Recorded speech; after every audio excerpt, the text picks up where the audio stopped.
the prosecution will be making an offer of evidence and then it will rest. What all this means is that after it makes its formal offer of evidence, the prosecution will then lie down in front of that first table, face down on the floor, and assume a planking position. To go rigid there. That is called planking.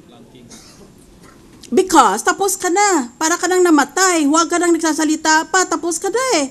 Ngayon na ako nakarinig ng we are resting our case, we are making our formal offer, we are resting our case with a reservation. Pag sinabi mong resting your case, tapos ka na. That's an oxymoron. To say that you're resting and yet you'll come alive at a certain point at your pleasure. That cannot be done. Hindi ka ba nag-trial notebook? Alam mo naman na gusto mo palang magpresenta ng isang testigo, ba't na mo tinanong noon pa? Ganon yun. To be able to deserve your appearance fee, you have to prepare for every appearance in court. Eh ngayon, paantayin mo kami ng testigo mo. Masyado ka naman swerte sa buhay, hindi ginagawa yan in law practice Ngayon ako nakakarinig nitong mga milagro na ito. Maybe it is correct that climate change has already changed everybody's heads. Because I feel like I've just been confronted by a sinkhole. I've never heard this concept before in trial court. At hanap buhay ko yun, araw-araw yun. Sari-saring sinungaling narinig ko. Yun ang hanap buhay ng judge eh. Maupo ka doon alas 8:30 hanggang alas 12:30, makinig ka ng sinungaling na parehong grupo. Kaya, magdesisyon kami sa impeachment court. If you are going to be allowed to rest but without your reservation, or if you want to file a motion for everything to be suspended while we wait for the pleasure of your witness, which is unheard of in court. It is an oxymoron to say, Your Honor, we will make a formal offer, then we will rest, which is pursuant to the rules of court, but we will rest with a reservation that we will call on our witness when she is ready. And all of you, honorable men and women, ladies and gentlemen of the impeachment court, have to wait for her pleasure and the pleasure of the prosecution. That's in effect what you are asking us to do. Ba't ninyo hinanda yan nung Enero? Eh kung yan palang tisigo ninyo. Ay kayo naman, oo, nagbibiro kayo. You gotta be joking.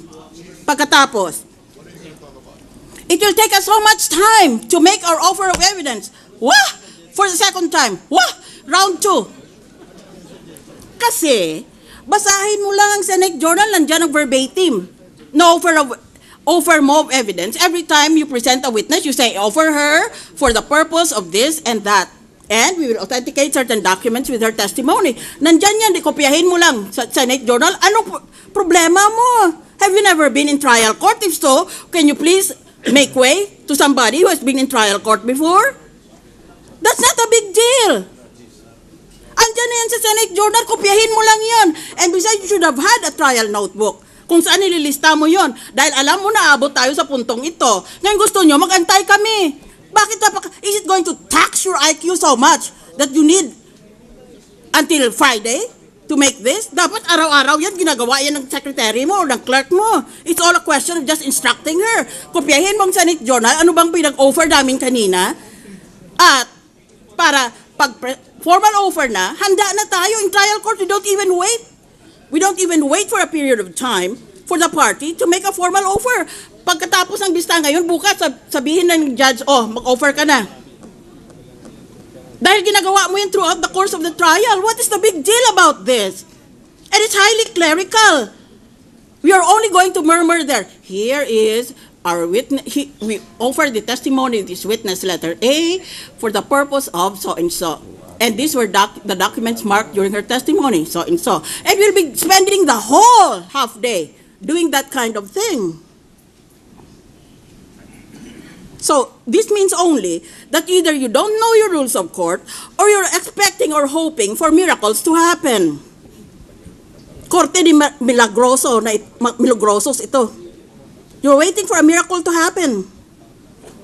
Trabaho mo yan habang the trial is going on, lilistahin mo kung anong mga ebidensya mo, basahin mong sa Senate Journal, araw-araw yan, nandiyan yan Pagkatapos itong arte pa ninyo, Pag nag-objection ng the other side, sasabihin ka, I make an offer of proof, Your Honor, or we make a tender of excluded evidence. You do that so that the appellate court can see the records and can determine if the ruling of the trial judge was correct or not.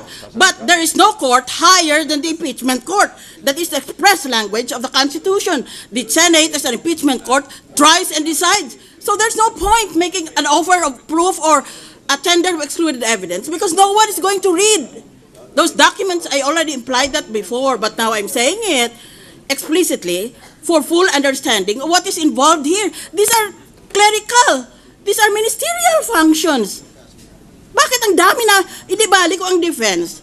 Mag-make siya ng motion? Dahil, ngayon pa lang niya naintindihan, having placed these things in context, kung dapat ipa-admit yon o hindi. Nag-object na nga siya noon. Pagkatapos, hindi pa iyon. Alam naman natin, gentlemen of both panels, that the general rule is, in case of doubt, admit the evidence. Ganun naman yun eh. Kaya let's not make a big deal out of these offers. Every time a witness is presented, one of you stands up there and says, if the Honorable Court will please, we'll offer this testimony by Mr. X and we'll mark the following documents for the purpose of. Nag-recite na kamo niyan noon tapos ulitin pa ninyo. Eh yun lang eh, parang kahirap-hirap ninyo. Ay, sus Mariusep, where are your neurons? Where are your synapses? Your brains are very, very dark. You know, when you use our brains, the electrical impulses from one neuron jumps to another neuron that is called a brain activity or a brain wave. Ngayon, kung may brain wave ka, lahat ng utak mo, kumikislap. It's entirely lighted. Ngayon, kung madilim na madilim ang utak mo, your neurons are not working. You are flatlined. Meaning to say, hindi ba? Kung buhay pa ang pasyente, naka-jump up and down ng kanyang recording instrument, pero kung namatay na, nag-flatline na. O, yan ang nangyari sa inyo. Nagpa-flatline na kayo. I am, please, appealing to you. Can you please prepare on the rules of court? I'm very underwhelmed by all this debate about how many days to give. Dapat ngayon pa lang, anda na kayo. Wah! Part 2. Senator Escudero, Mr. President. Majority Floor Leader. May we recognize Senator Escudero, Mr. President? Mr. President, ilang paglilinaw lang po kaugnay sa mga naganap kahapon at ngayon. May I address some questions to the Chief Prosecutor or any of the lawyers for the prosecution. Your Honor, kahapon tinanong kayo ng presiding officer kung wini-withdraw ba ninyo yung articles of impeachment, particularly 1, 4, 5, 6,